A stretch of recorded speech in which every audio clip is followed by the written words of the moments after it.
Exacte, sí. L'objectiu d'aquesta secció d'entrada és revolucionari. És, lleugerament subversiu. És aconseguir que les persones es manifestin.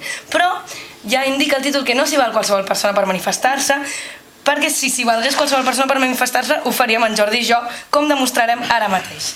Nosaltres parim! Nosaltres decidim! Nosaltres parim!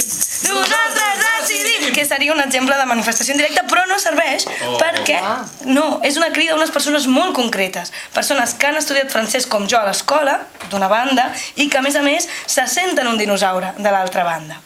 Clar, o sigui, necessitem un estudi molt profund. Si les persones que s'han de manifestar només haguessin de tenir la primera característica, que heu estudiat francès com jo a l'escola, doncs podríem fer la manifestació sense gaire problema gràcies a un col·laborador de Color Blau que tenim sobre la taula, que és... Le Dictionnaire. Le Dictionnaire està, segons la mateixa portada, recomendado para la enseñanza de secundaria, bachillerato, FP y adaptado a los nuevos programas de estudio. I deu ser, sens dubte, el que tenen les persones que han estudiat francès a l'escola. Gràcies a aquest diccionari, que és un diccionari bilingüe, podríem manifestar-nos tranquil·lament com a persones que han estudiat francès a l'escola, com demostrarem ara mateix en directe. Nous accouchons, nous décidons, nous accouchons, nous décidons.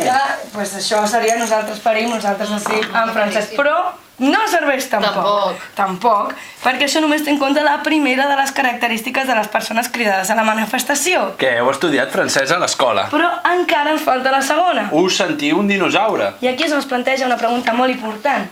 Com se sent un dinosaure? Per contestar-la hem creat un espai a part dins aquesta secció que té careta i tot. Sentim la careta. Com et sents, dinosaure? Sí, bé, el que ens interessa en aquesta secció és tenir informació. Mentre supereu la careta, us informo que m'he portat un dinosaure a l'estudi per tenir... Encantada, benvingut a l'Extra. Sí, és per preguntar-li directament i tenir informació de primera mà. I ara procedirem en directe a preguntar-li com se sent per saber qui es pot sentir igual que ell i d'aquesta manera pot anar a la manifestació convocada per la gent que va estudiar francès i se sent un dinosaure. Estàs preparat, Jordi? Et passo el dinosaure?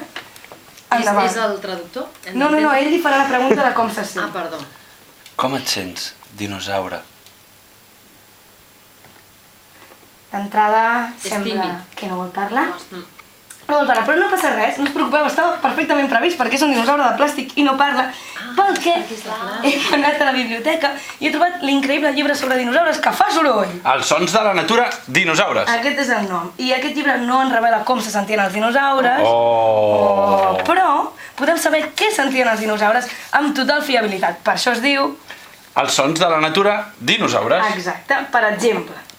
Què sentien els dinosaures terrestres del Juràssic superior fa 145 milions d'anys? Sentien això. Això és el rugit d'un ceratosaure que trenca la calma del bosc. I això és l'alosaure que li ve darrere. L'heu sentit tots, oi? Bé, aleshores, què sentien els dinosaures que vivien prop d'un llac al Cretaci inferior?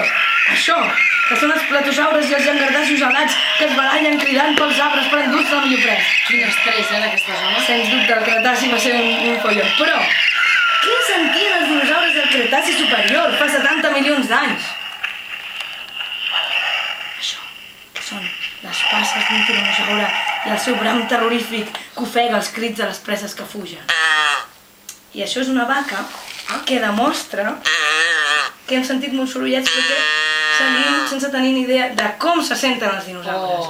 Com te sents, dinosaure? Per això hem hagut d'agafar un altre llibre. Enciclopèdia il·lustrada dels dinosaures i altres animals prehistòrics. Allà hem descobert un parell de dades molt interessants sobre com se sentien els dinosaures, en concret sobre com se sentien els tiranosaures, que molt freqüentment patien gota per l'accent de carn roja a la seva dieta. Això ho explica aquest llibre aquí a la introducció. I també tenim dades de com se sentien els iguanodons, que sovint patien artritis. Aquests dinosaures en concret no se sabien sentir gaire bé, però, aprofitant que era un llibre molt concret, he pogut buscar els dinosaures que necessitàvem per fer aquesta secció. Les dinosaures de la France. Exacte, un exhaustiu treball de recerca que ha consistit en passar una per una les 385 pàgines sobre dinosaures que conté el llibre. Doncs fent això he trobat 4, i només 4, dinosaures que van viure a França i només a França. Es diuen... Bariraptor. Ho pots dir en francès? Bariraptor. Això. L'altre. Poikilopleuron.